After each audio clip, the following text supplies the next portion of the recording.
تو یہ بدگمانی تو بہت سے علماء دین نے اسے جائز تک قرار دیا.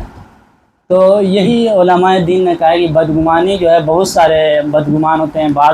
بدگمانی جو ہے فرض تک قرار دیا گیا. بعض بدگمانی جو ہے حرام ہے. بعض بدگمانی کچھ چیز میں ناجائز ہوتے ہیں, کچھ چیز میں جائز ہوتے ہیں. تو الگ الگ کنڈیشن ہے جس کے بیسس پہ جو ہے بدگمانی کو ڈیفائن کیا گیا ہے.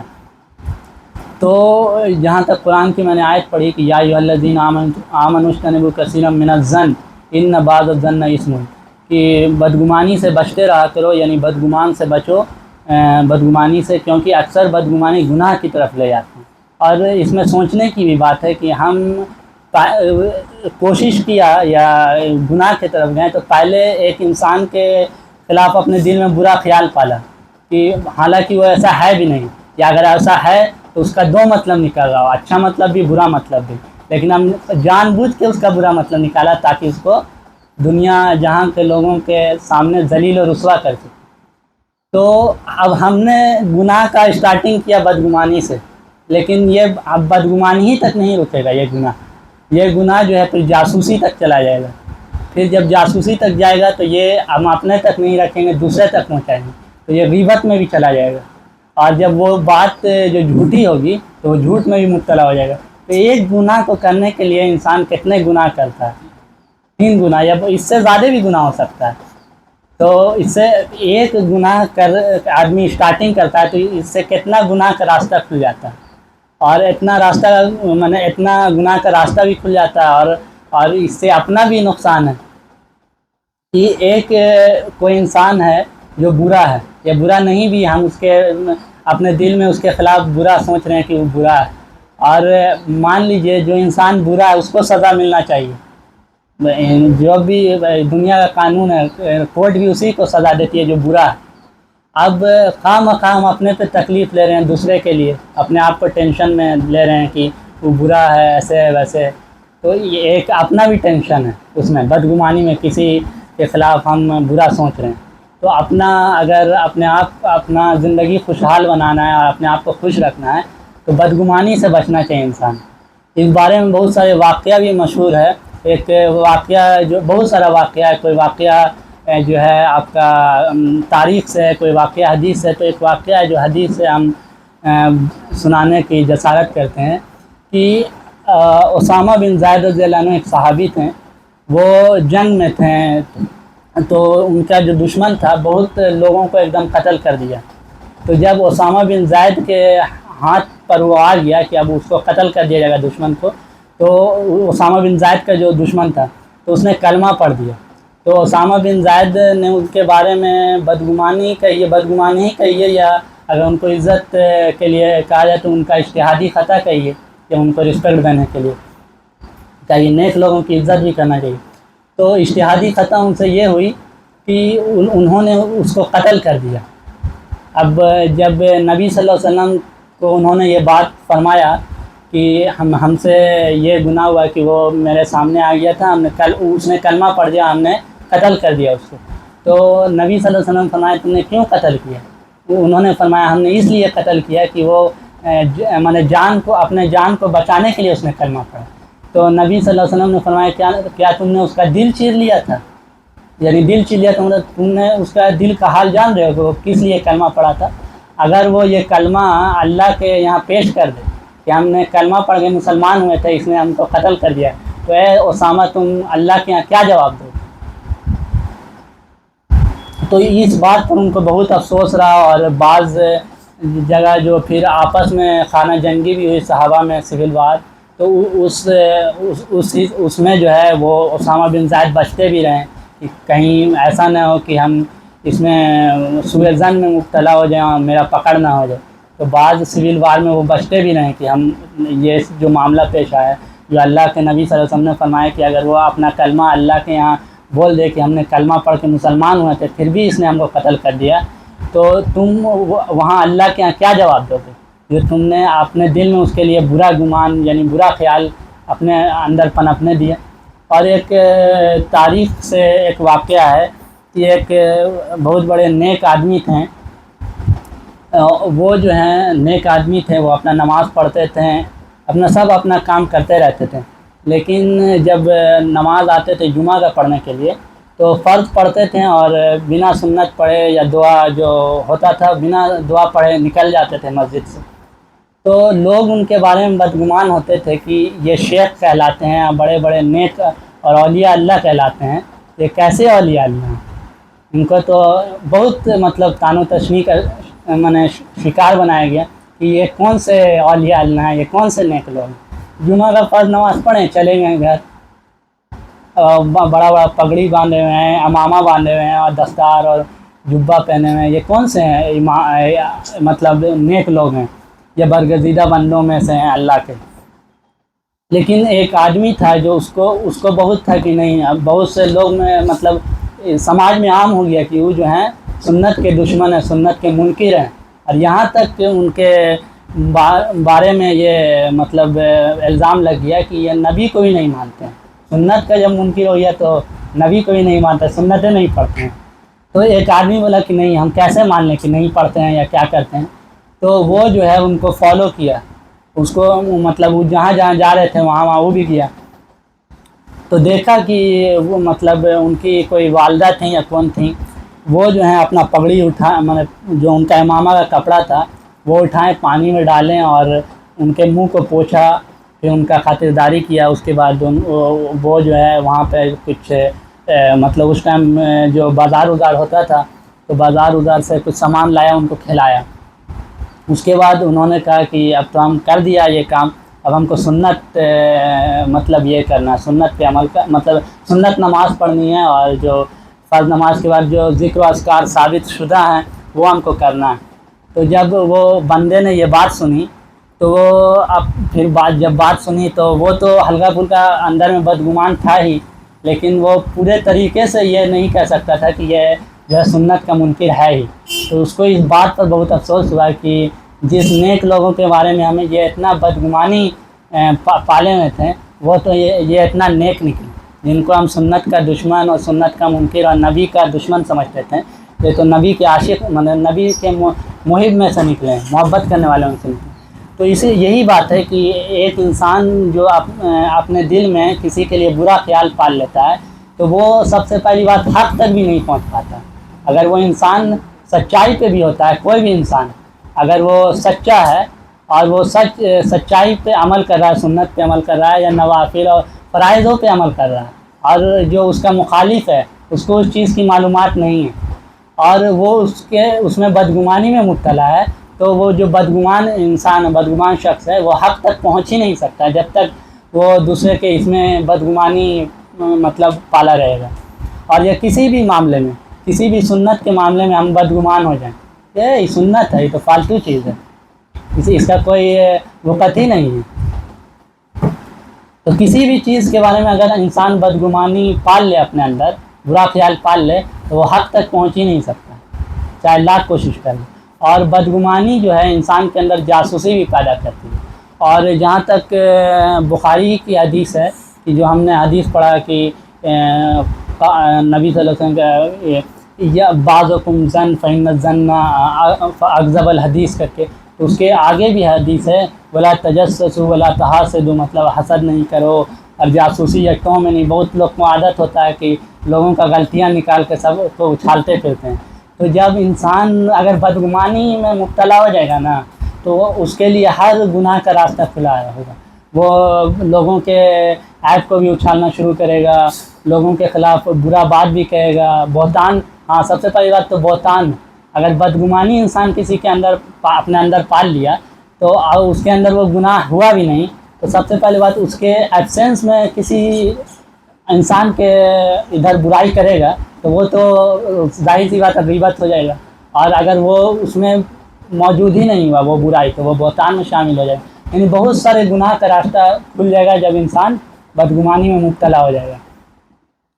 اور یہ بھی ہے کہ جب انسان بدگمانی میں مبتلا ہو گیا تو اس کے خلاف جلن حسد بھی ہوگا، چاہے کوئی بھی وجہ ہو۔ اب جیسے کوئی انسان نیک کام کر رہا ہے تو اب اس کا جو انسان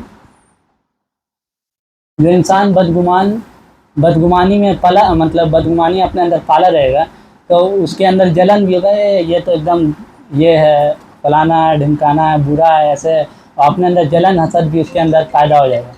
اور اسی حدیث کے آخر میں بھی ہے کہ آپس میں جو ہے مل جل کے رہو اور بھائی بھائی بن کے رہو۔